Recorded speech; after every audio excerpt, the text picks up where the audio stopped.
कहानी उन आम घरों की है जहां खाने वाले तो कई, लेकिन कमाने वाला एक मर्द ही होता है। बावजूद इसके उससे उम्मीदें कम नहीं होती। देखिए जी, सामने वाले वर्मा जी कैसी अच्छी तरह से सफाई करते हैं छुट्टी वाले दिन अपने घर की, और एक आप हैं। अरे यार, उनके पास कार है, ऑफिस पास में है और हफ्ते में 2 दिन की छुट्टी होती है, तो फर्क तो पड़ता है ना। मेरी तो शादी ही गलत हो गई। अरे कोई मस्त लड़का मिलता, कमाता भी, घुमाता भी, घर के कामों में भी मदद करता, लेकिन नहीं जी, हमारे वाले को तो कमाने से फुर्सत ही नहीं, और कमाई भी ऐसी कि कोई जरूरत पूरी ही नहीं हो रही है। सुनील बेचारा शीना को देखकर सोचता है कि शीना सही कह रही है। देखने में सुंदर है, घर का सारा काम कर लेती है, उसे तो कोई भी अच्छा लड़का मिल सकता था। क्या सोच रहे हैं? भागने का इरादा तो नहीं है? अरे नहीं मेरी प्यारी बीवी, मैं तो नहीं, पर डर है कि तुम नहीं कहीं भाग जाओ मुझे छोड़कर। शीला सुनील के मुंह से प्यार भरी बात सुनकर मुस्कुराती है।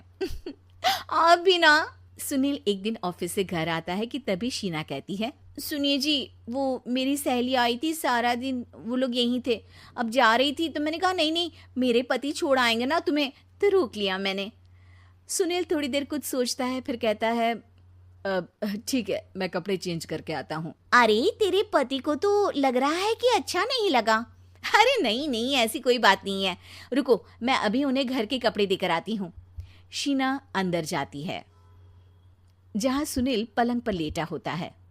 अरे क्या मजाक है, वो कह रही है कि आपने मुंह बना लिया। सही तो कह रही है, सुबह से अब ऑफिस से लौटा हूँ, एक कप चाय का तो पूछा नहीं। 20 किलोमीटर जाओ और आओ, और फिर कल उसी टाइम पर ऑफिस। अरे यार, मुझे गाड़ी चलानी आती ना तो बोलती भी नहीं आपको, और कौन सा रिक्शा खींच कर जाना है आपको। सुनील अब क्या बोलता। रात देर से आता है और सो जाता है। अगले दिन शरीर दर्द हो रहा है। अरे तो मत जाओ ना ऑफिस, चलते हैं ना मार्केट घूमने, फिर पिक्चर देखेंगे और रात में खाना खाकर घर वापस। सुनील जब सारे दिन की थकान वाला शेड्यूल सुनता है तो वो सीधे सीधे ऑफिस के लिए तैयार हो जाता है। अब आए दिन शीना की डिमांड बढ़ती ही चली जाती है और सुनील उसको पूरा भी करता। लेकिन एक दिन, ए जी मेरा भाई आ रहा है, उसे 2 लाख रुपए की जरूरत है। हाँ तो मैं क्या करूं शीना, मेरे पास इतने रुपए नहीं है। हाँ हाँ पता है नहीं है, लेकिन किसी से लेकर तो दे सकते हो ना। अरे मैं किससे मांगू, मेरे तो जानने में भी कोई नहीं है जिसके पास इतनी बड़ी रकम हो। तभी वहां शीना का भाई शीनू आ जाता है। जीजा जी कैसे हैं आप? अब मैं ठीक हूँ शीनू, अचानक इतनी बड़ी रकम की जरूरत कैसे पड़ गई?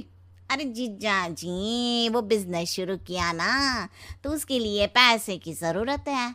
काफी हो चुका है, थोड़ा पैसा बचता है तो मैंने सोचा आपसे ले लूं।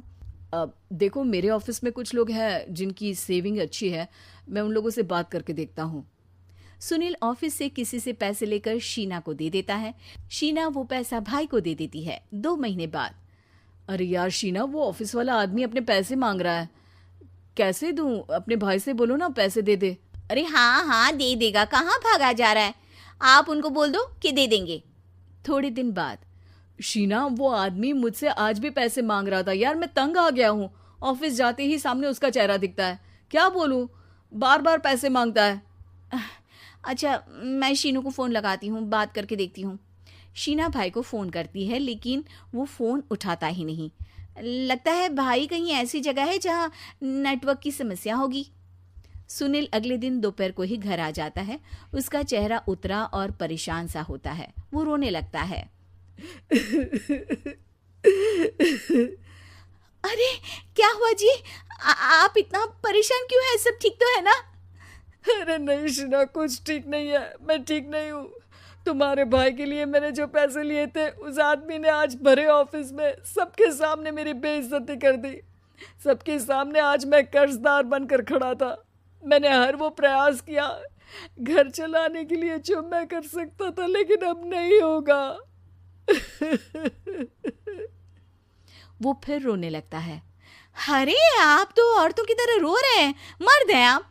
क्यों, आदमी के सीने में दिल नहीं होता, या फिर वो इंसान नहीं मशीन होता है?